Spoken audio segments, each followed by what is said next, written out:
낡은 동물 보호소의 싸늘한 공기. 희미한 햇빛이 철창 틈새로 겨우 비집고 들어왔다. 그 속에서 하루는 마치 그림자처럼 웅크리고 있었다.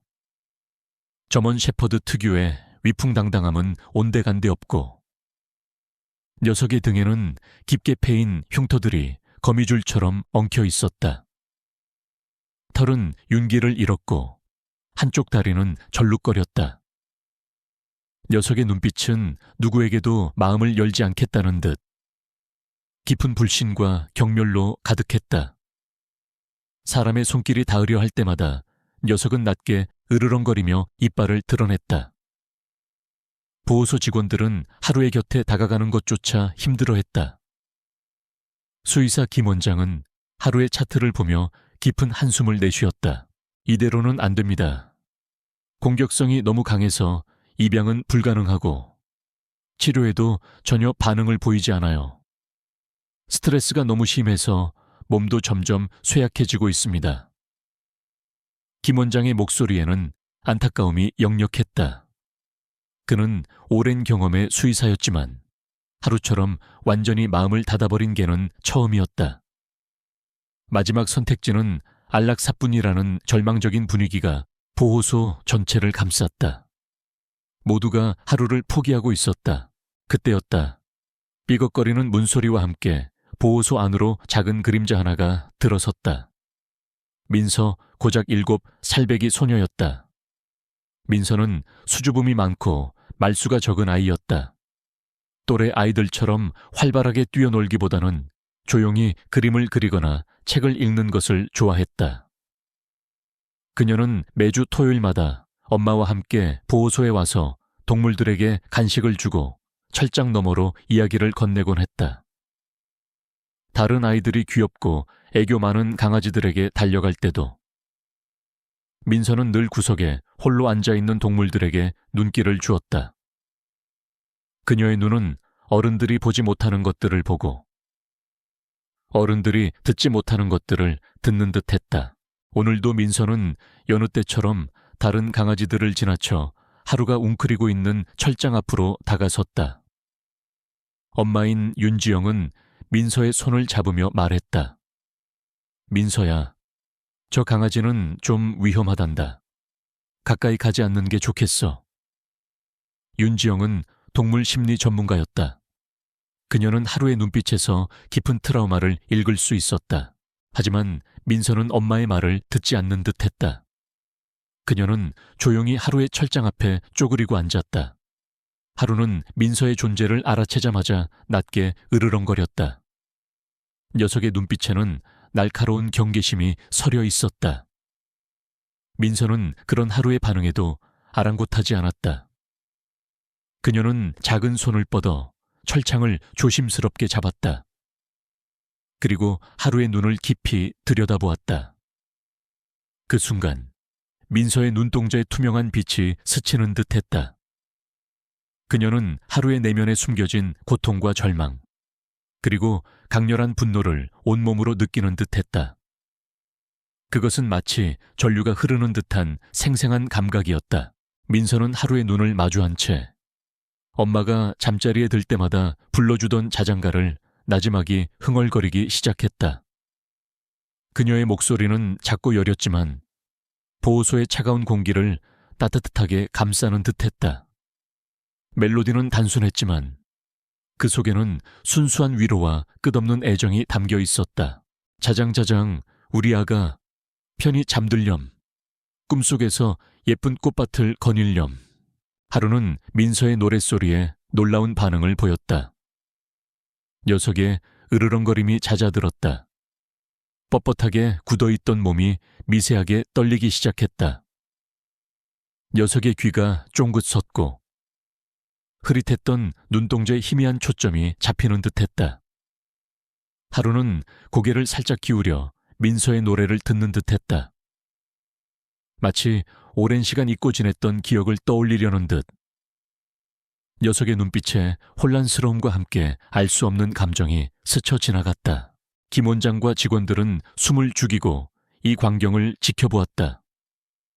그들은 자신들의 눈을 의심했다. 하루가 인간에게 이토록 평화로운 반응을 보인 것은 처음 있는 일이었다. 그들은 모두 하루가 완전히 회복 불가능하다고 생각했다. 그런데 저 어린 소녀의 노래가 녀석의 마음을 움직이고 있었다.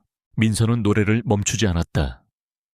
그녀는 계속해서 조용히 노래를 불렀고 하루는 그저 묵묵히 그녀의 노랫소리를 듣고 있었다. 시간이 얼마나 흘렀을까? 민서는 조심스럽게 손을 철창 안으로 넣어 하루의 털에 닿으려 했다. 김 원장과 직원들은 놀라 소리치려 했지만 이미 늦었다. 민서의 작은 손이 하루의 거친 털에 닿았다. 그 순간 하루는 으르렁거리는 대신 민서의 손바닥에 자신의 코를 살포시 비볐다. 녀석의 몸이 미세하게 떨렸다. 그리고 하루는 고개를 들어 민서의 얼굴을 올려다보았다. 녀석의 눈빛은 더 이상 불신으로 가득하지 않았다. 그 속에는 깊은 슬픔과 함께 오랜 갈망이 담겨 있는 듯했다. 하루는 천천히 아주 조심스럽게 민서의 손등을 핥았다. 녀석의 혀에서 느껴지는 축축하고 따뜻한 감촉은 민서에게 마치 하루의 눈물처럼 느껴졌다. 민서는 하루의 머리를 쓰다듬으며 조용히 속삭였다. 하루, 아프지 마. 내가 옆에 있어 줄게. 김 원장은 믿을 수 없다는 표정으로 하루를 응시했다. 말도 안 돼. 이건 기적이야. 하루가 저렇게 온순해지다니. 그는 하루의 차트를 다시 확인했지만 여전히 녀석의 상태는 심각하다고 기록되어 있었다. 그러나 그의 눈앞에서 벌어지는 현실은 차트와는 완전히 달랐다. 하루는 분명히 변화하고 있었다. 윤지영은 딸 민서의 행동에 놀라움을 금치 못했다. 그녀는 민서가 동물들과 특별한 교감을 하는 것을 어렴풋이 알고 있었지만 이 정도일 줄은 몰랐다. 민서의 손길이 하루의 다친 마음을 열었다. 그녀는 민서의 눈빛에서 단순한 연민을 넘어선 깊은 공감 능력을 보았다. 민서는 하루의 상처를 직접 느끼고 그 고통을 어루만져주고 있었다. 민서와 하루의 만남은 보호소에 큰 희망을 안겨주었다. 김 원장은 하루의 안락사 결정을 보류했다. 그는 민서가 하루의 치료에 결정적인 역할을 할 수 있을 것이라고 믿었다. 윤지영은 민서와 하루의 관계를 자세히 관찰하기 시작했다. 그녀는 민서가 동물들에게 보여주는 특별한 능력이 어디에서 온 것인지 궁금했다. 그리고 하루의 숨겨진 과거가 무엇인지도 밝혀내고 싶었다. 며칠 후 민서는 보호소에 다시 찾아왔다. 그녀는 하루의 철장 안으로 들어가 하루와 함께 앉아 있었다. 하루는 더 이상 으르렁거리지 않았다. 녀석은 민서의 무릎에 머리를 기대고 편안하게 눈을 감았다. 민서는 하루의 등을 쓰다듬으며 조용히 노래를 불렀다. 그때 민서의 머릿속에 희미한 영상이 스쳐 지나갔다. 폭풍우가 몰아치던 밤, 숲속에서 길을 잃고 홀로 떨고 있던 작은 아이, 그리고 그 아이를 지켜주던 거대한 검은 개의 그림자. 그 개는 바로 하루였다. 민서는 그 영상이 자신의 잃어버린 기억임을 직감했다. 그녀는 어릴 적 부모님과 함께 여행을 갔다가 숲에서 길을 잃었던 적이 있었다. 당시 그녀는 구조되었지만 그날의 기억은 너무나 희미했다. 이제 그녀는 깨달았다. 그때 자신을 살려준 존재가 바로 하루였다는 것을. 민서는 하루를 꼭 껴안았다. 하루, 네가 나를 구해줬구나. 내가 기억나지? 우리 그때 숲에서 만났었지. 하루는 민서의 말에 낑낑거리며 그녀의 뺨을 핥았다. 녀석의 눈빛은 마치 그래, 우리가 함께 있었어 라고 말하는 듯했다. 그들은 단순히 지금 만난 것이 아니었다. 그들의 인연은 훨씬 오래전 민서가 숲에서 길을 잃었던 그날 시작되었던 것이다. 민서는 하루의 아픈 과거가 자신의 과거와 연결되어 있음을 어렴풋이 짐작했다. 그리고 그 진실을 밝혀내야 할 책임감을 느꼈다. 민서와 하루의 특별한 유대감은 보호소에 작은 기적을 가져왔다. 하루는 더 이상 공격성을 보이지 않았다. 민서가 철장 안으로 들어갈 때면 녀석은 꼬리를 흔들며 그녀를 맞이했다. 김 원장은 하루의 변화에 놀라움을 금치 못하며 민서의 역할을 인정했다. 민서 덕분에 하루가 다시 살아나는 것 같아요. 정말 신기한 일입니다. 하지만 민서의 엄마, 윤지영은 단순한 기적으로 치부할 수 없었다. 그녀는 동물 심리 전문가로서 민서가 하루에게 보이는 특별한 교감 능력에 주목했다. 민서의 눈빛에서 느껴지는 하루의 고통, 그리고 하루의 행동에서 읽히는 잃어버린 기억의 조각들. 윤지영은 민서가 동물들의 감정을 느끼고 교감하는 특별한 능력을 가지고 있음을 어렴풋이 짐작하고 있었다. 과거 그녀의 연구 분야 중 하나가 동물과 인간의 비언어적 소통 방식이었기에 민서의 이러한 능력은 더욱 흥미롭게 다가왔다. 어느 날 오후, 민서는 하루와 함께 보호소 마당에서 놀고 있었다. 민서는 낡은 고무공을 하루에게 던져주었다. 하루는 이전에는 전혀 반응하지 않던 고무공을 향해 달려갔다. 녀석의 움직임은 아직 서툴렀지만 분명히 공을 향해 뛰고 있었다. 그때 민서의 눈에 하루의 목에 걸려있던 낡은 인식표가 들어왔다. 인식표는 녹슬어 있었고 새겨진 글자도 희미했다. 민서는 조심스럽게 하루에게 다가가 인식표를 만져보았다. 인식표에는 K9 알파 라는 글자와 함께 알 수 없는 숫자 코드가 새겨져 있었다. K9은 궁연을 뜻하는 용어였다. 민서는 인식표를 만지는 순간 머릿속에서 또 다른 영상이 스쳐 지나갔다. 차가운 훈련장, 날카로운 구령 소리, 그리고 고통스러워하는 하루의 모습. 그 옆에는 어린 남자아이의 흐릿한 형상이 하루를 향해 손을 뻗는 장면이 보였다. 소년의 얼굴은 흐릿했지만 그의 눈빛은 하루를 향한 깊은 애정으로 가득했다. 민서는 하루의 목에 걸린 인식표를 보며 생각에 잠겼다. 하루는 궁연이었구나. 그럼 그 남자아이는 누구지? 민서는 자신이 본 영상이 하루의 과거와 연결되어 있음을 직감했다. 민서는 집으로 돌아와 엄마에게 하루의 인식표에 대한 이야기를 해주었다. 윤지영은 민서의 이야기를 듣고 놀라움을 금치 못했다. K9 알파, 궁견이었다니. 그럼 하루가 겪은 트라우마가 궁견 훈련과 관련이 있을 수도 있겠네. 그녀는 즉시 인터넷으로 K9 알파와 관련된 정보를 찾아보았다. 검색 결과 K9 알파는 10년 전 폐쇄된 태양 궁견 훈련소에서 진행되었던 비밀 프로젝트의 이름이었다. 프로젝트는 궁견의 능력을 극대화하기 위한 연구였으나 비윤리적인 실험이 자행되었다는 소문과 함께 갑작스럽게 폐쇄된 것으로 나타났다. 훈련소의 책임자는 당시 젊고 야심찼던 박준영 대령이었다. 그는 훈련소 폐쇄 후에도 승승장구하여 현재는 국방부의 고위 관리로 재직 중이었다. 박준영, 낯익은 이름인데. 윤지영은 잠시 생각에 잠겼다. 그녀는 과거 박준영 대령에 대한 좋지 않은 소문을 들었던 기억이 있었다. 민서는 엄마의 옆에 앉아 태블릿 화면을 들여다보았다. 화면에는 낡은 훈련소의 사진과 함께 훈련소에서 훈련받던 개들의 모습이 보였다. 민서는 사진 속에 한점원 셰퍼드를 가리켰다. 엄마, 하루랑 똑같이 생겼어요. 하루 맞아요. 사진 속의 개는 젊고 건강한 하루의 모습이었다. 그리고 그 옆에는 한 어린 소년이 하루에게 간식을 주는 모습이 찍혀 있었다. 소년의 이름은 진우라고 적혀 있었다. 진우. 민서가 꿈에서 본 남자아이가 진우였을까? 윤지영의 머릿속에서 퍼즐 조각들이 맞춰지는 듯했다.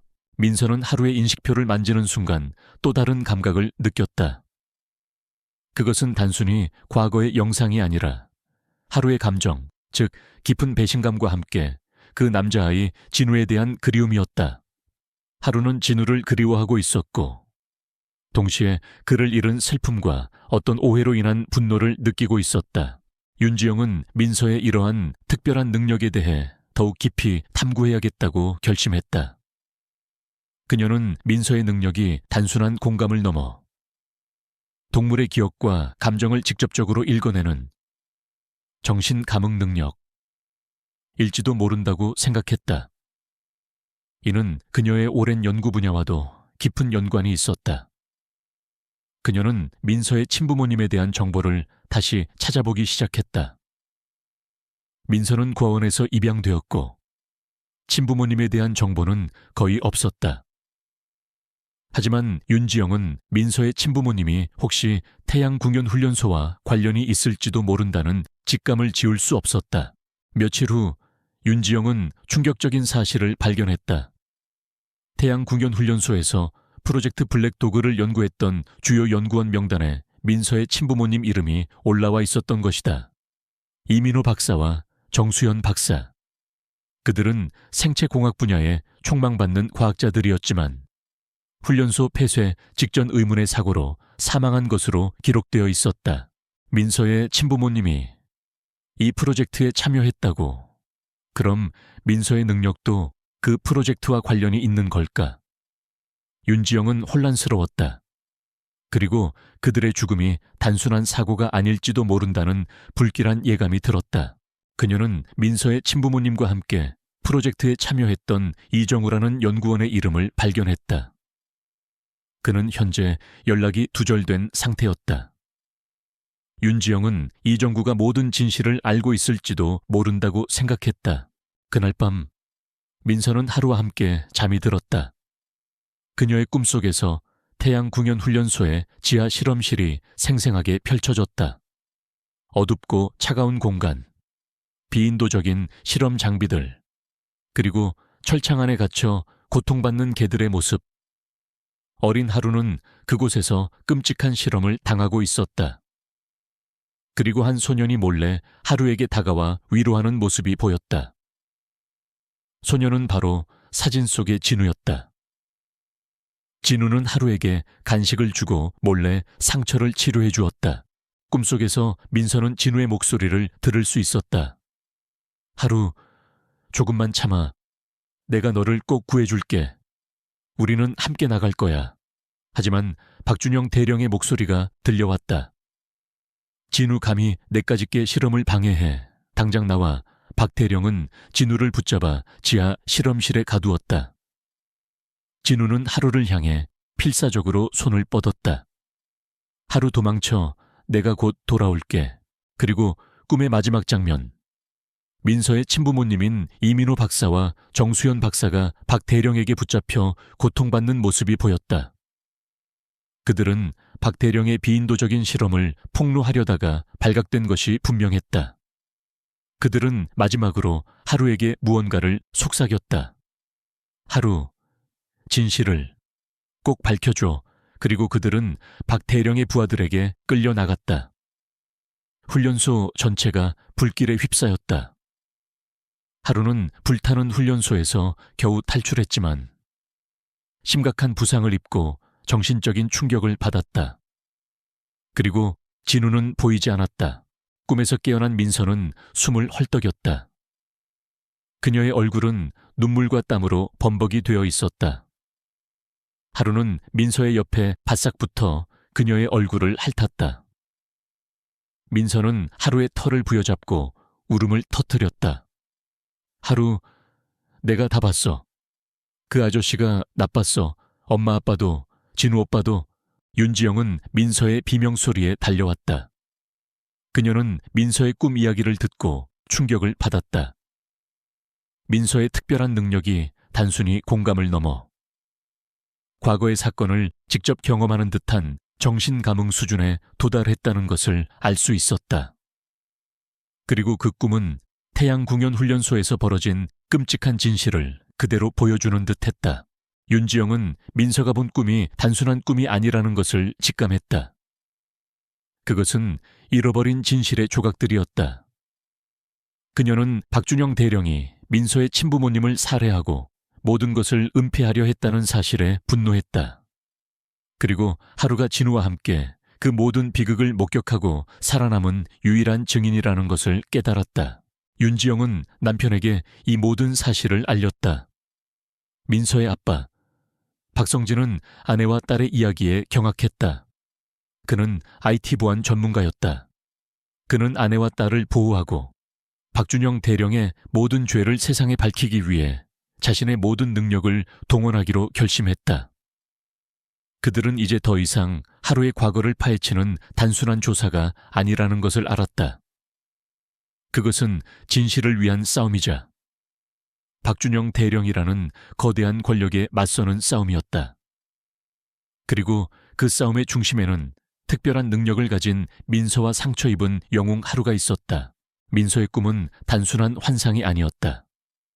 그것은 태양궁연훈련소에서 벌어졌던 끔찍한 진실의 조각들이자 민서의 잃어버린 과거를 향한 강력한 신호였다. 윤지영은 딸의 정신감흥 능력이 단순한 공감을 넘어선다는 것을 확신했다. 그녀는 민서가 하루의 기억을 직접 경험하고 심지어 훈련소의 비극적인 사건들을 목격하고 있다는 사실에 전율했다. 박성진, 민서의 아빠는 아내와 딸의 이야기에 경악을 금치 못했다. 그는 IT 보안 전문가로서 이 모든 진실이 단순한 개인적인 비극이 아니라 거대한 음모와 연결되어 있음을 직감했다. 그들은 더 이상 주저할 수 없었다. 사랑하는 딸과 하루를 위해, 그리고 정의를 위해 싸워야 했다. 그들은 먼저 태양궁연훈련소의 폐쇄 기록을 다시 한번 살펴보았다. 훈련소는 20년 전 의문의 화재 사고로 인해 폐쇄되었다고 기록되어 있었다. 사고로 인해 훈련소 건물 대부분이 소실되었고 몇몇 훈련견과 연구원들이 사망하거나 실종되었다는 내용이었다. 하지만 민서의 꿈속에서 본 것은 단순한 화재 사고가 아니었다. 그것은 계획된 살인과 은폐였다. 박성진은 훈련소의 과거 데이터를 복구하고 박준영 대령의 주변 인물들을 조사하기 시작했다. 그는 자신의 모든 IT 보안 지식을 동원하여 정부의 비밀 데이터베이스와 연결된 시스템을 뚫고 들어갔다. 그것은 매우 위험한 일이었지만 그는 두려워하지 않았다. 윤지영은 과거 자신의 연구실에서 진행했던 동물과 인간의 정신 감흥에 대한 논문들을 다시 찾아보았다. 그녀는 민서의 능력이 희귀하지만 불가능한 것이 아님을 알고 있었다. 그녀의 논문에는 선천적으로 높은 공감 능력을 가진 특정 인간이 강한 정신적 충격을 받은 동물과 깊은 유대감을 형성할 경우 서로의 기억과 감정을 공유하게 되는 현상에 대한 가설이 언급되어 있었다. 민서와 하루의 관계가 바로 그 가설을 증명하고 있었다. 그녀는 민서의 능력을 이해하고 발전시켜야 할 필요성을 느꼈다. 어쩌면 그 능력이 하루의 과거를 완전히 밝혀내고 심지어 진우를 찾는데 도움이 될 수도 있다고 생각했다. 하루는 민서의 곁을 떠나지 않았다. 녀석은 민서가 잠들 때면 옆에 웅크리고 앉아 그녀를 지켰고 민서가 불안해할 때면 몸을 비비며 위로했다. 하루는 민서의 특별한 능력을 인식하는 듯했다. 녀석은 민서의 손길이 닿을 때마다 과거의 기억을 더욱 선명하게 떠올리는 듯했고 민서 또한 하루의 기억을 통해 태양궁연훈련소의 잔혹한 모습들을 더욱 생생하게 경험했다. 어느 날 밤, 민서는 또다시 꿈을 꾸었다. 꿈속에서 그녀는 지하 실험실의 가장 깊숙한 곳에 갇힌 진우를 보았다. 진우는 두려움에 떨고 있었지만 눈빛만은 강한 의지로 빛나고 있었다. 진우는 작은 일기장을 품에 안고 있었다. 일기장에는 박준영 대령의 비인도적인 실험 기록과 함께 훈련소의 비밀 통로에 대한 정보가 담겨 있었다. 그리고 진우의 마지막 글귀가 선명하게 보였다. 하루, 이 진실을 꼭 세상에 알려줘. 아빠의 죄를 밝혀줘. 진우의 아빠는 바로 박준영 대령이었다. 진우는 자신의 아빠의 죄를 폭로하려 했던 것이다. 꿈속에서 민서는 하루와 함께 진우를 구하려 애썼지만 불길이 훈련소 전체를 덮쳤다. 진우는 마지막까지 일기장을 하루에게 던져주려 애썼다. 하루바다 진실은 그 순간 거대한 폭발이 일어났고 진우의 모습은 불길 속에 사라졌다. 하루는 가까스로 지하 실험실을 탈출했지만 심각한 부상을 입고 정신적인 충격을 받아 모든 기억을 잃었던 것이었다. 그리고 그날 밤 민서는 숲에서 길을 잃었고 하루는 자신의 모든 생명력을 쏟아부어 민서를 살렸던 것이다. 꿈에서 깨어난 민서는 울음을 터뜨렸다. 엄마, 아빠, 진우 오빠가 박준영 아저씨 아들이었어.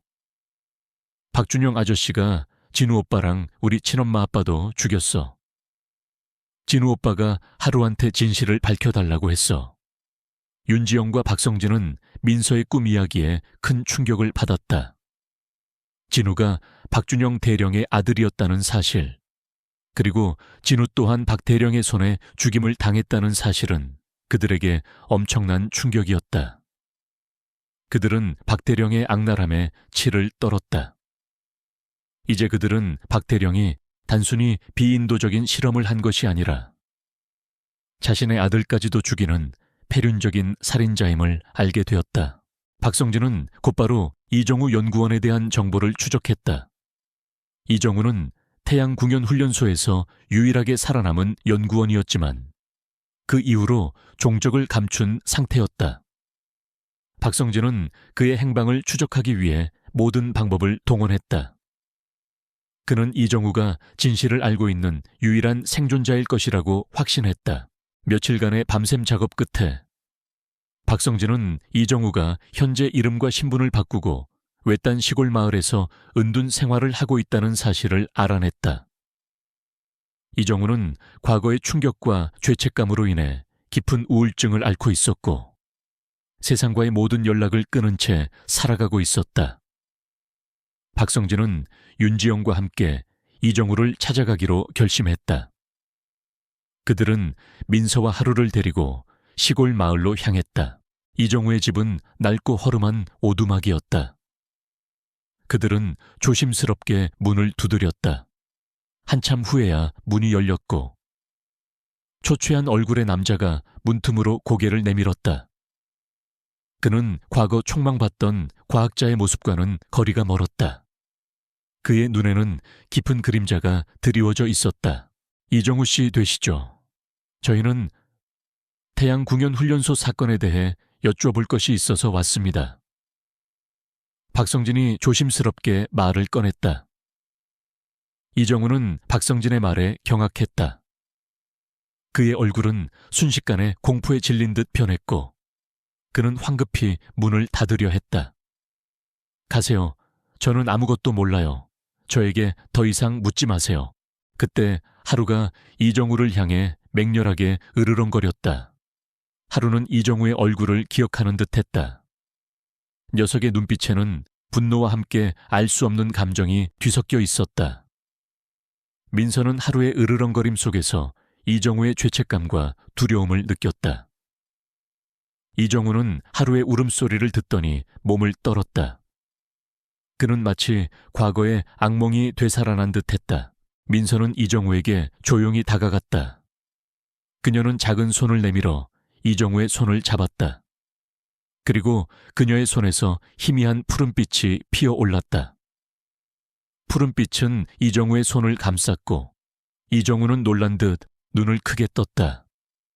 민서는 이정우의 눈을 깊이 들여다보며 속삭였다. 아저씨, 진우 오빠가 아저씨를 용서할 거예요. 진우 오빠가 아저씨한테 진실을 밝혀달라고 했어요. 민서의 말에 이정우의 눈에서 눈물이 흘러내렸다. 그는 주저앉아 통곡하기 시작했다. 진우, 내가 그때 진우를 구하지 못했어. 이정우는 민서의 손을 잡고 모든 것을 털어놓았다. 그는 박준영 대령이 프로젝트 블랙도그를 통해 궁극적인 궁연을 만들려 했으며 그 과정에서 윤리적인 선을 넘는 잔인한 실험들을 자행했다고 고백했다. 민서의 친부모님은 이 사실을 알게 되었고 박대령의 비인도적인 행위를 폭로하려 했다. 그들은 다크에게 자신들의 생명 에너지를 주입하여 다크의 능력을 극대화했고 하루에게 자신들의 연구 기록과 함께 박대령의 비리 증거들을 숨겨 탈출시키려 했던 것이다. 민서의 부모님은 생체 에너지 교환이라는 이론을 연구하고 있었습니다. 그들은 이 능력이 난치병 치료에 사용될 수 있다고 믿었죠. 박대령은 그들의 연구를 탐냈고 자신의 목적을 위해 그들을 이용하려 했습니다. 민서의 친부모님은 이 사실을 알고 진실을 폭로하려 했지만 박대령에게 발각되어 살해당했습니다. 진우는 이 모든 것을 목격했고 아빠의 죄를 밝히기 위해 증거를 찾고 있었습니다. 하지만 박대령은 진우마저 제거하려 했습니다. 저는 그때 너무 무서워서 아무것도 할 수 없었어요. 이정우는 자책하며 흐느꼈다.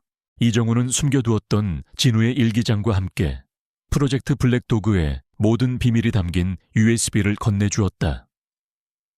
USB 안에는 박대령의 지시로 진행된 잔혹한 실험 영상, 연구원들의 증언 기록, 그리고 박대령의 비자금 내역까지 상세하게 담겨 있었다. 이것은 박대령의 죄를 증명할 결정적인 증거였다. 박성진은 이정우에게 용기를 내어 진실을 밝혀줘서 고맙다고 말했다. 이정우는 눈물을 닦으며 말했다. 민서 씨의 능력이 진우의 염원을 저에게 전달해 준 것 같습니다. 이제 제가 할 수 있는 모든 것을 다해서 진실을 밝히는데 돕겠습니다. 그들은 이정우와 함께 서울로 돌아왔다. 박성진은 확보한 증거들을 분석하고 정리했다. USB 안의 데이터는 너무나 충격적이었다. 그들은 이 증거들을 언론에 공개하고 박대령의 모든 죄를 세상에 알려야겠다고 결심했다. 하지만 그들은 박대령이 이 사실을 알게 되면 가만히 있지 않을 것이라는 것을 알고 있었다. 박대령은 이미 막강한 권력을 가지고 있었고 자신의 죄를 은폐하기 위해 무슨 짓이든 할 수 있는 인물이었다. 그들은 이제 더 큰 위험에 직면하게 될 것이 분명했다. 민서와 하루, 그리고 그들의 가족은 거대한 그림자와의 싸움을 시작해야 했다. 이정우 연구원의 증언과 함께 확보된 USB는 박준영 대령의 추악한 진실을 낱낱이 담고 있었다. 박성진은 밤샘 작업 끝에 모든 데이터를 분석하고 정리했다. USB 안에는 프로젝트 블랙도그의 잔혹한 실험 영상, 연구원들의 비공개 증언, 그리고 박대령의 비자금 내역까지 상세히 기록되어 있었다. 모든 것은 박준영 대령이 자신의 권력과 탐욕을 위해 얼마나 많은 생명들을 희생시켰는지를 증명하고 있었다. 민서의 친부모님과 진우의 죽음이 단순한 사고가 아닌 박대령의 계획적인 살인이었음이 명백해졌다. 윤지영은 민서의 안전을 최우선으로 생각했다. 박대령의 악랄함을 알기에 증거를 공개하는 순간 그들이 얼마나 큰 위험에 처하게 될지 짐작할 수 있었다. 성진 씨, 이 모든 걸 공개하면 박대령이 가만히 있지 않을 거예요. 민서와 하루가 위험해질 수도 있어요. 윤지영의 목소리에는 걱정이 가득했다. 박성진은 아내의 손을 잡고 말했다. 알아요, 지영 씨. 하지만 우리가 여기서 멈춘다면 민서의 친부모님과 진우, 그리고 하루가 겪었던 고통이 헛되게 될 거예요. 우리는 진실을 밝혀야만 해요. 그리고 민서를 위해서라도 정의가 실현되는 것을 보여줘야 해요. 민서는 하루의 털을 쓰다듬으며 조용히 고개를 끄덕였다.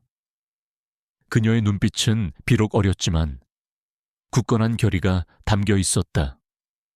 하루는 민서의 마음을 아는 듯 낮게 으르렁거렸다. 녀석은 더 이상 상처 입은 개가 아니었다. 민서의 손길로 치유된 하루는 이제 용감한 전사가 되어 민서의 곁을 지키고 있었다. 그들은 이 모든 증거들을 언론에 공개하기로 결정했다. 박성진은 믿을 수 있는 기자. 과거 태양궁연훈련소 폐쇄 소문을 취재하려다 좌절했던 이지연 기자에게 연락했다. 이지연 기자는 박성진의 이야기를 듣고 깜짝 놀랐다. 그녀는 그에게 직접 만나 증거를 확인하겠다고 했다. 다음 날 오후 박성진은 이지연 기자를 만났다. 그는 이정우 연구원의 증언과 함께 USB에 담긴 모든 증거를 그녀에게 넘겨주었다. 이지연 기자는 증거들을 확인하는 내내 경악을 금치 못했다. 특히 프로젝트 블랙도그의 실험 영상은 충격적이었다. 개들이 고통스러워하는 모습, 비인도적인 실험 과정, 그리고 박대령의 잔혹한 지시가 담긴 음성 파일까지. 그녀는 이것이 단순한 특종이 아니라 사회 전체를 뒤흔들 거대한 스캔들이 될 것임을 직감했다. 이건 보통 사건이 아닙니다. 박대령이 이런 짓을 저질렀다니 대서특필감입니다. 이지연 기자의 목소리는 흥분으로 떨렸다. 그녀는 즉시 이 모든 사실을 보도하기 위한 준비를 시작했다. 하지만 박대령도 호락호락한 인물이 아니었다. 그는 이미 박성진과 이정우의 움직임을 눈치채고 있었다.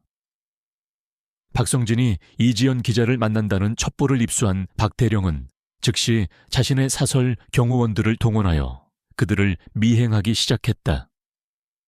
박대령은 자신의 모든 죄가 드러나는 것을 막기 위해 무슨 짓이든 할 준비가 되어 있었다. 그는 수십 년간 쌓아온 자신의 명성과 권력이 한순간에 무너지는 것을 용납할 수 없었다. 이지연 기자가 박성진에게서 USB를 건네받고 헤어진 직후였다. 이지연 기자는 자신의 차량으로 향했고 박성진은 가족이 기다리는 집으로 돌아가려 했다. 그때 어둠 속에서 검은색 승합차 한 대가 나타났다. 승합차에서 건장한 남자들이 내렸다. 그들은 박대령의 경호원들이었다. 그들은 이지연 기자와 박성진을 향해 달려들었다. 이지연 기자님, 거기서 경호원들이 소리쳤다. 이지연 기자는 본능적으로 위험을 감지하고 달아나려 했다. 그녀는 USB를 필사적으로 숨겼다. 박성진은 경호원들에게 맞서 이지연 기자를 보호하려 했다. 하지만 경호원들의 수가 너무 많았고 그들은 무장하고 있었다. 그 순간 멀리서 맹렬한 으르렁거리는 소리가 들려왔다. 바로 하루였다. 민서와 윤지영은 불안한 마음에 박성진을 따라왔고 하루는 그들의 위험을 직감하고 먼저 달려온 것이었다. 하루는 어둠 속에서 번개처럼 달려와 경호원들에게 달려들었다. 녀석은 맹렬하게 지저대며 경호원들을 혼란에 빠뜨렸다. 하루의 공격에 경호원들은 휘청거렸다. 그들은 하루의 예상치 못한 공격에 당황했다. 젠장 저개를 당장 잡아 경호원들이 소리쳤다. 하루는 박성진과 이지연 기자 주위를 맴돌며 경호원들의 접근을 막았다.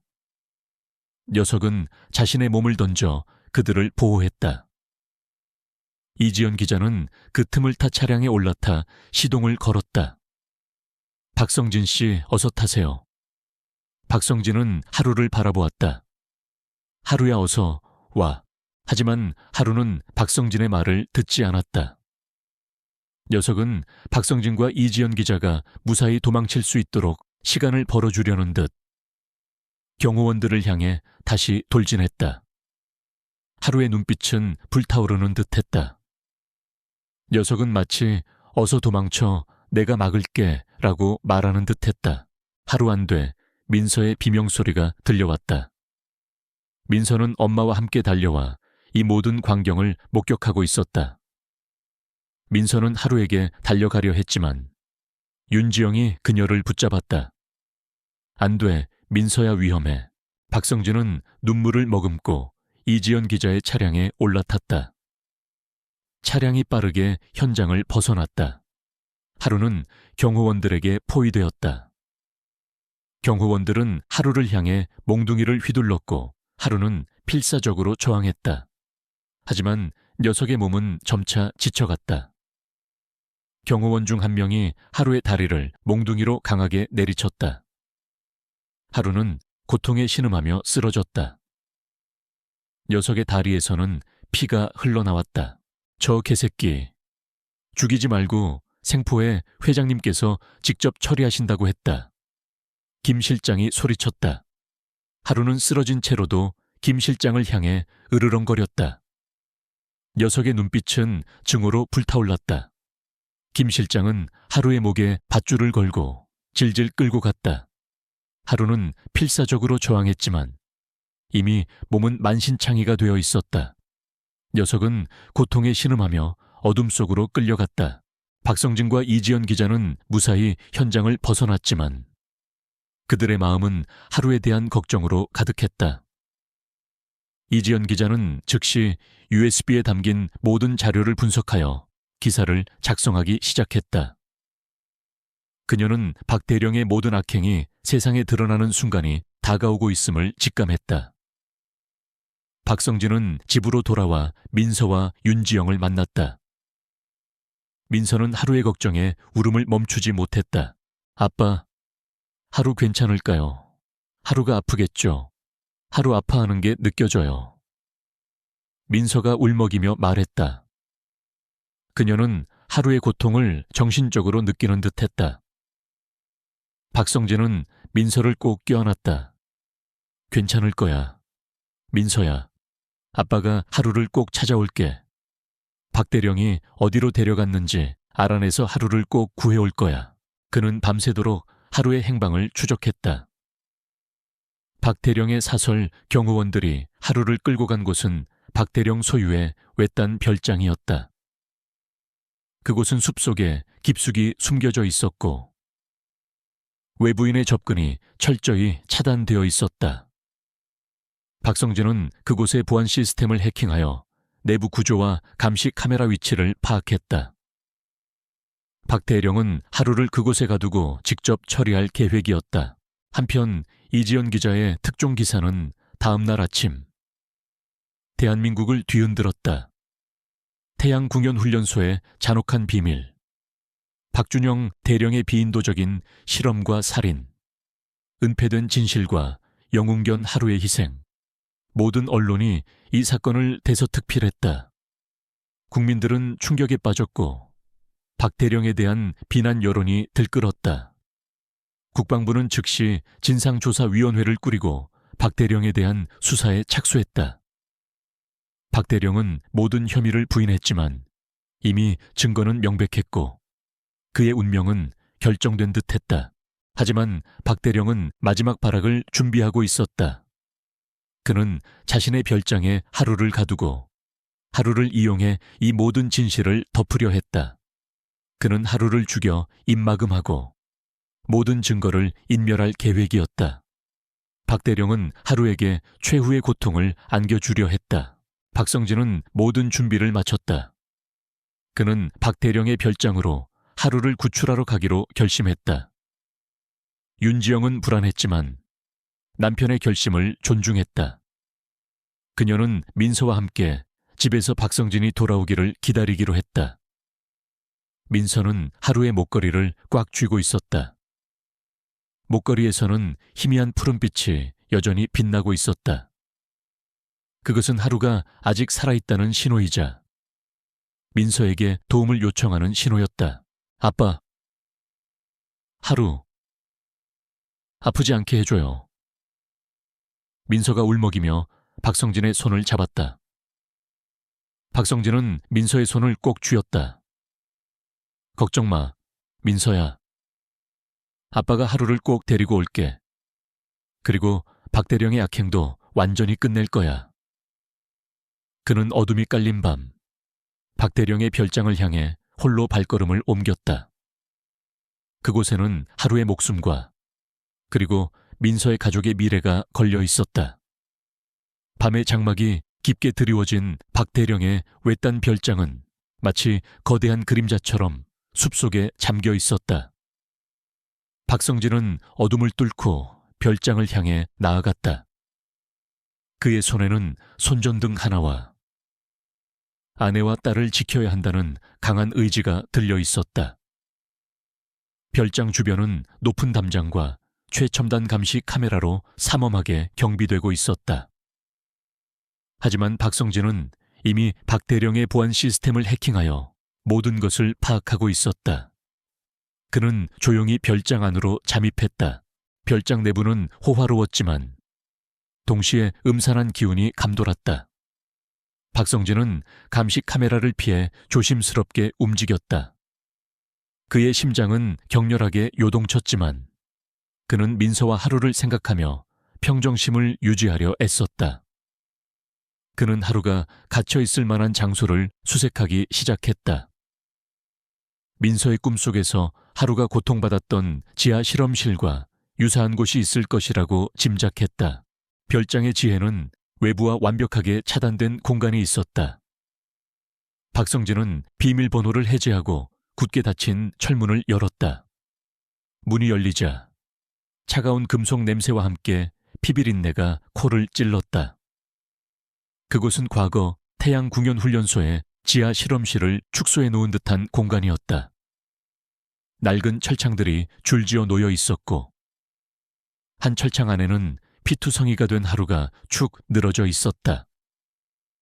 녀석의 옆구리에서는 여전히 피가 흘러나오고 있었고 숨소리는 매우 거칠었다.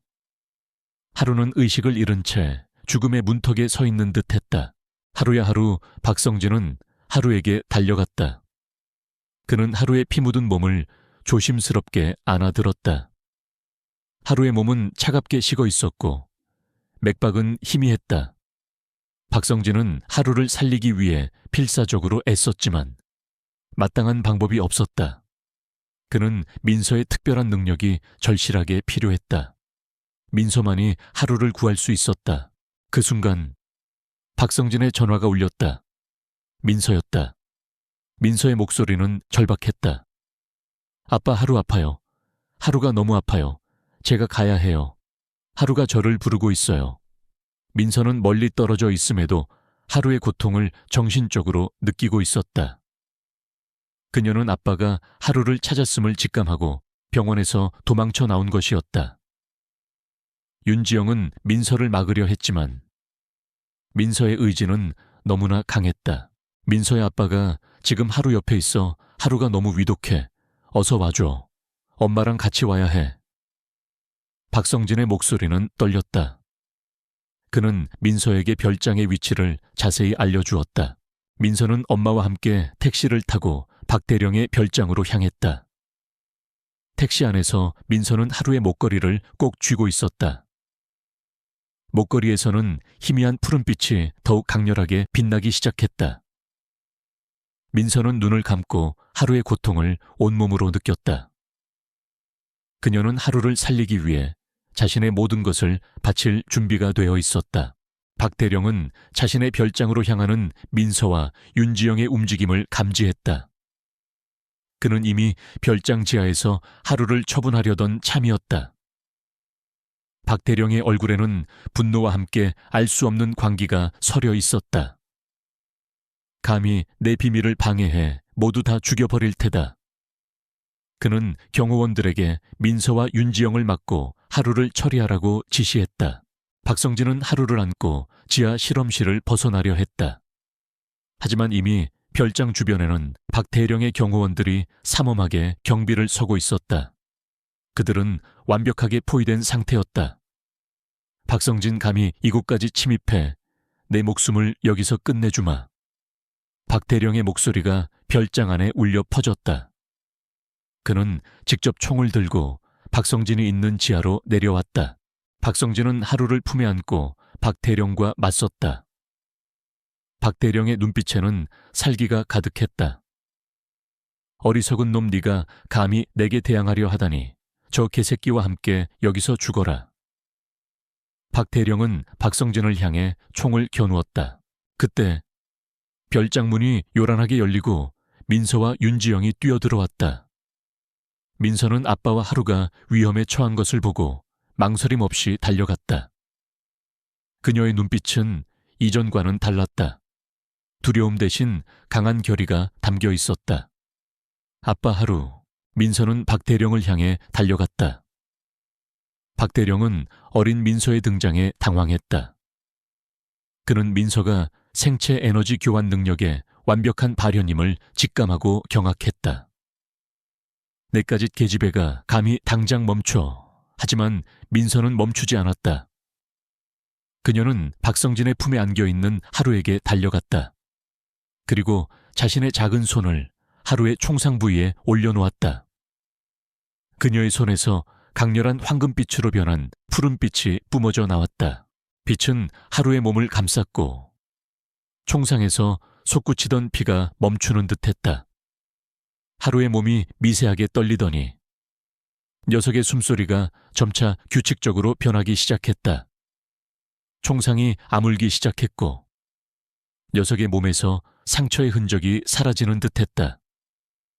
황금빛 푸른빛은 마치 생명의 에너지를 하루에게 불어넣는 듯 죽어가던 하루를 다시 살려내고 있었다. 하루의 몸에서 힘이 솟아나는 듯했다. 녀석은 고개를 들고 민서를 바라보았다. 녀석의 눈빛은 민서를 향한 깊은 사랑과 함께 다시 한번 살아서 싸울 수 있다는 강한 의지로 빛났다. 박대령과 경호원들은 이 기적적인 광경을 보고 경악했다. 그들은 자신들의 눈을 의심했다. 하루는 분명히 죽어가고 있었는데 저 어린 소녀의 손길로 다시 살아나고 있었다.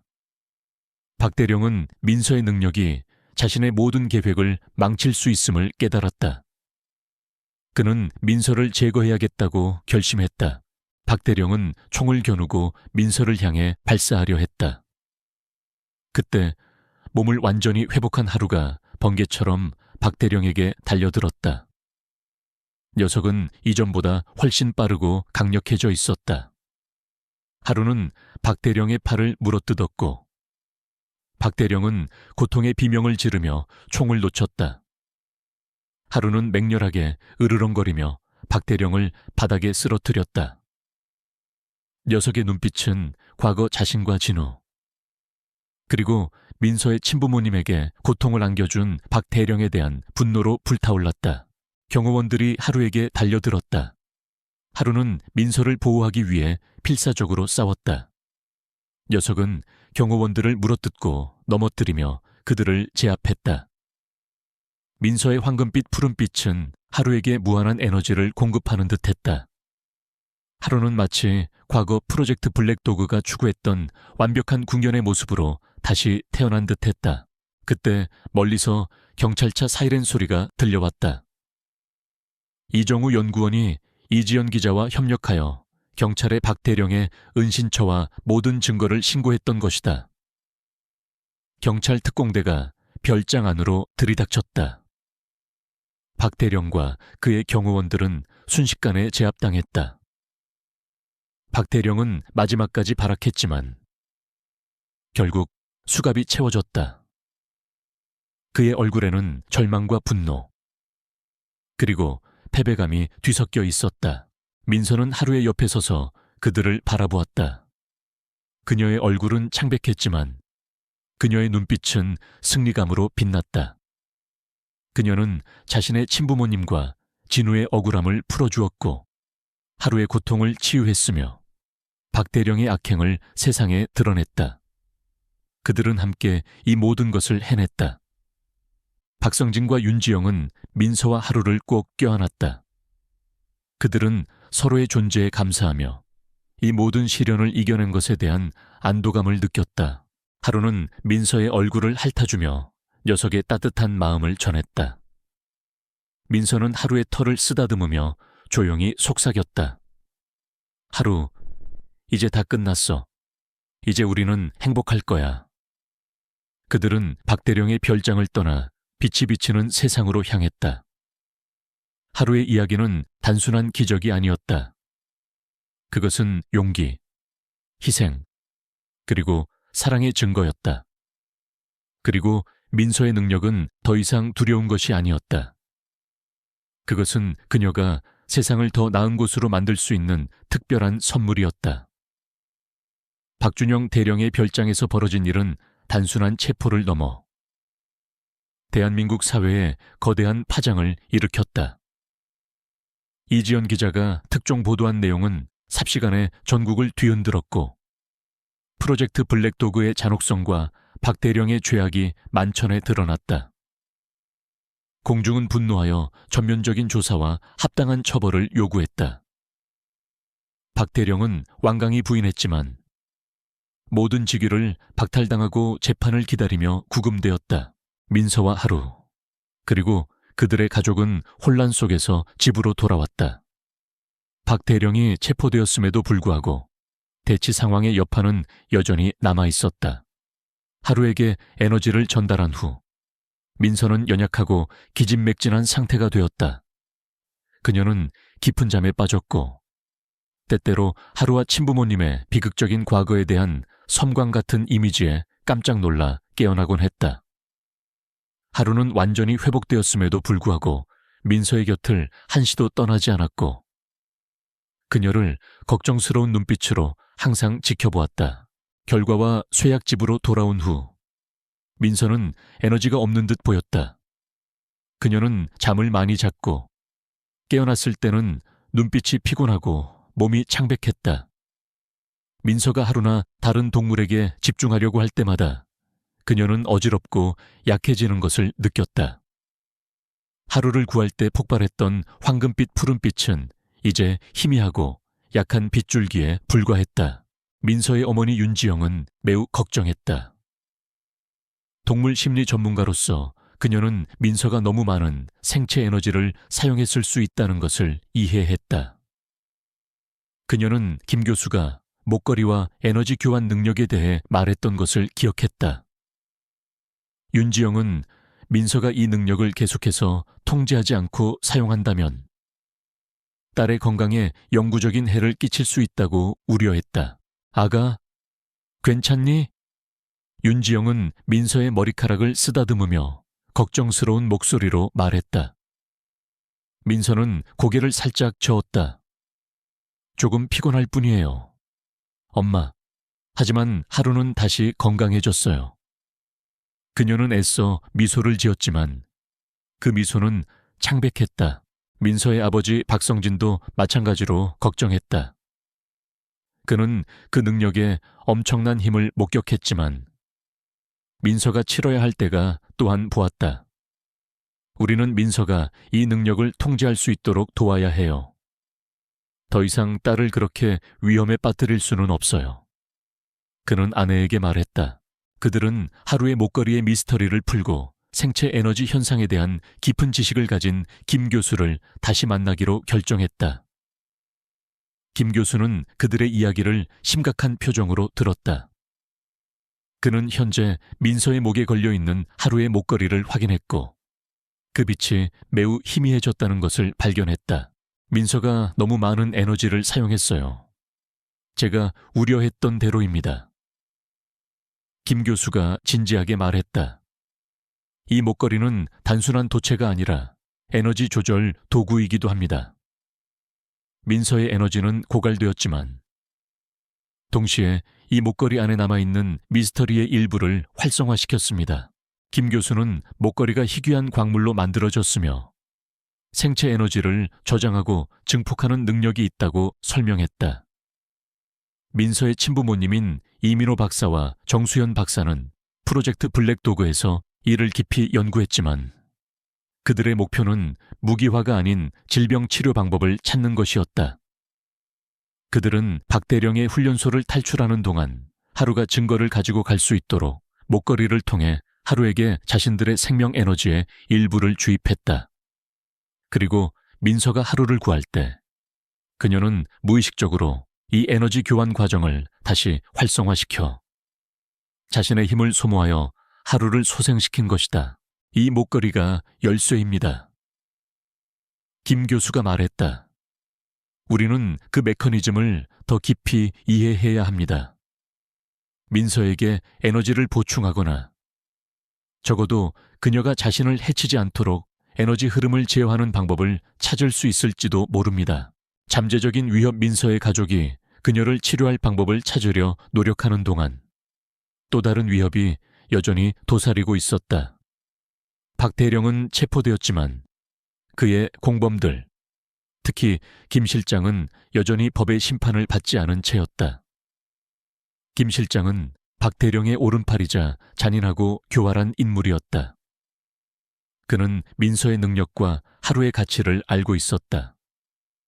그는 박대령의 별장에서의 마지막 대치에서 탈출하여 숨어 지내며 기회를 엿보고 있었다. 김 실장은 복수와 프로젝트 블랙도그를 재건하려는 강박에 시달렸다. 그는 만약 하루를 얻고 민서의 능력을 이용할 수 있다면 박대령이 시작했던 일을 완성하여 동물, 심지어 인간으로부터 초인적인 전사를 만들 수 있다고 믿었다. 그는 민서의 가족을 추적하기 시작했고 민서와 하루를 납치할 적절한 때를 기다렸다. 민서는 몸은 약해졌지만 잠재적인 위험의 존재를 여전히 감지했다. 김 실장이 가까이 다가올 때마다 하루는 안절부절 못하고 낮게 으르렁거리며 먼 곳을 응시했다. 하루는 옛적이 도사리고 있다는 것을 감지했고 새로운 가족을 어떤 대가를 치르더라도 보호할 준비가 되어 있었다.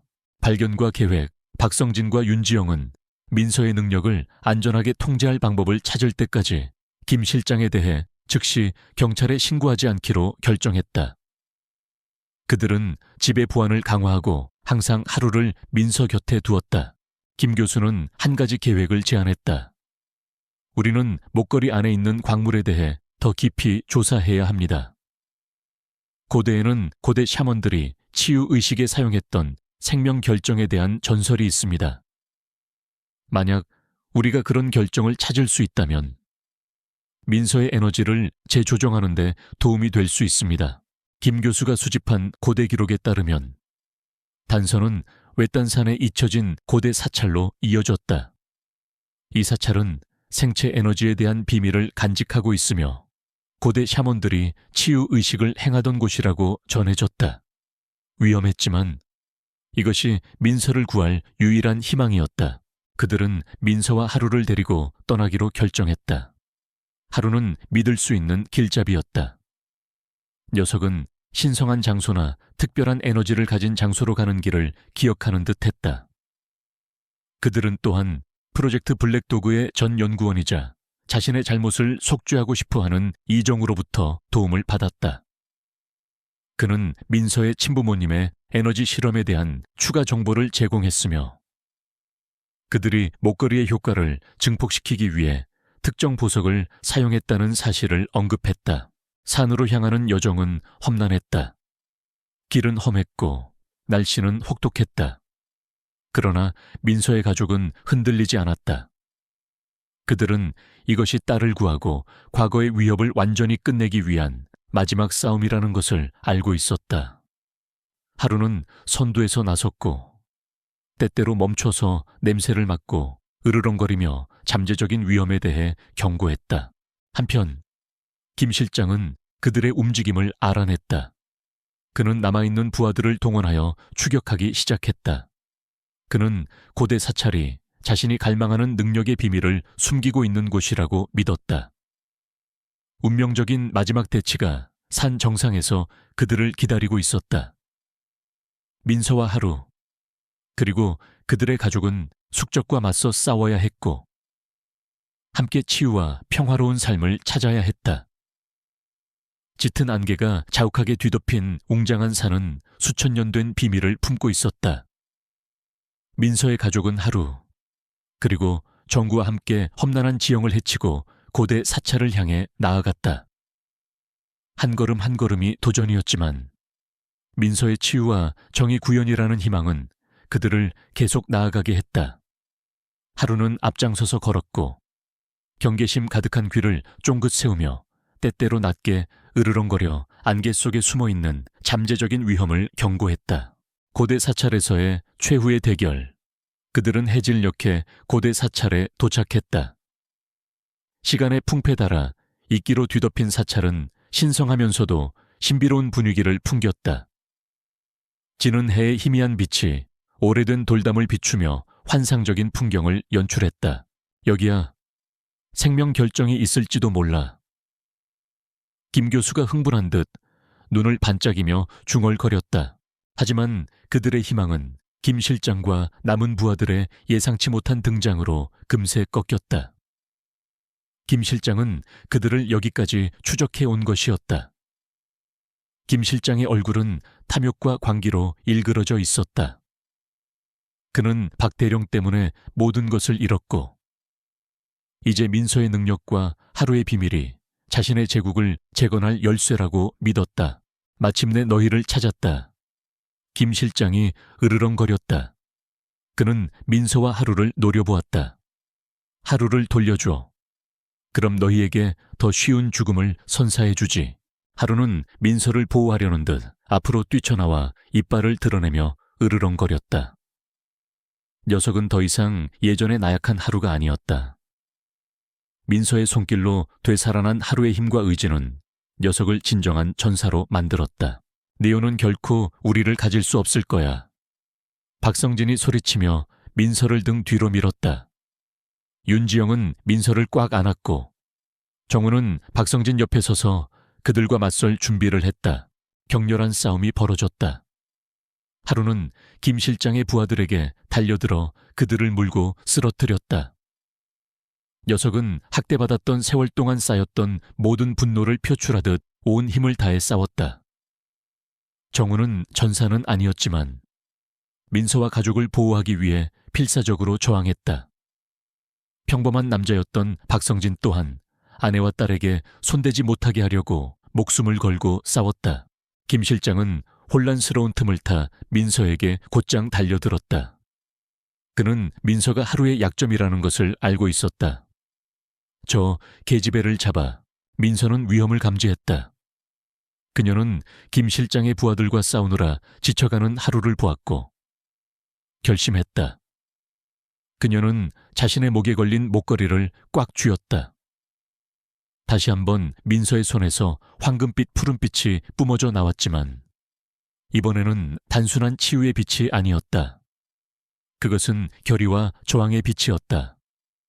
이 에너지는 하루에게 전달될 뿐만 아니라 민서 주위에 보이지 않는 보호막을 형성하여 김 실장이 그녀를 만질 수 없게 만들었다. 김 실장이 민서를 붙잡으려 하자 그는 보이지 않는 에너지에 의해 밀려났다. 민서는 김 실장의 눈을 똑바로 쳐다보았고 그녀의 눈은 빛으로 타올랐다.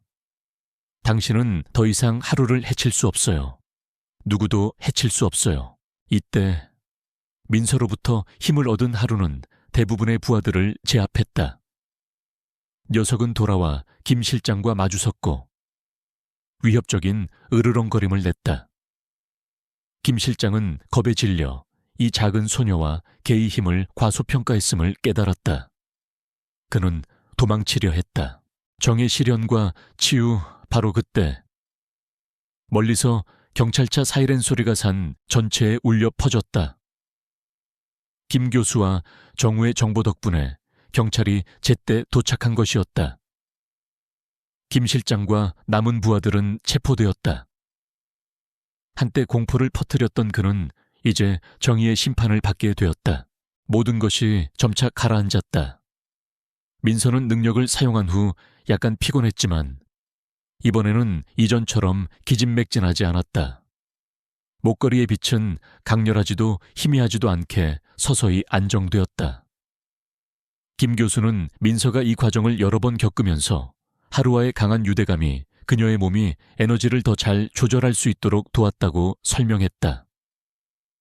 목걸이 또한 완전히 활성화된 후 더 효율적으로 작동했다. 마침내 정의가 실현되었다. 박대령과 김 실장은 대중 앞에서 재판을 받았고 그들의 모든 죄악이 완전히 폭로되었다. 합당한 형벌이 내려졌고 세상을 떠난 영혼들과 살아남은 희생자들에게 평화가 찾아왔다. 완전한 가족과 새로운 사명 모든 것이 끝난 후 민서의 가족은 집으로 돌아왔다. 그들의 삶은 영원히 바뀌었다. 민서는 더 이상 수줍고 내성적인 소녀가 아니었다. 그녀는 강하고 자신감 있으며 더욱 이해심 깊은 아이가 되었다. 동물 세계와 소통하는 그녀의 특별한 능력은 더 이상 부담이 아닌 선물이었다. 한때 불량견으로 여겨졌던 하루는 이제 가족이 없어서는 안 될 소중한 일원이 되었다. 녀석은 기억을 되찾고 육체적, 정신적 상처를 치유했다.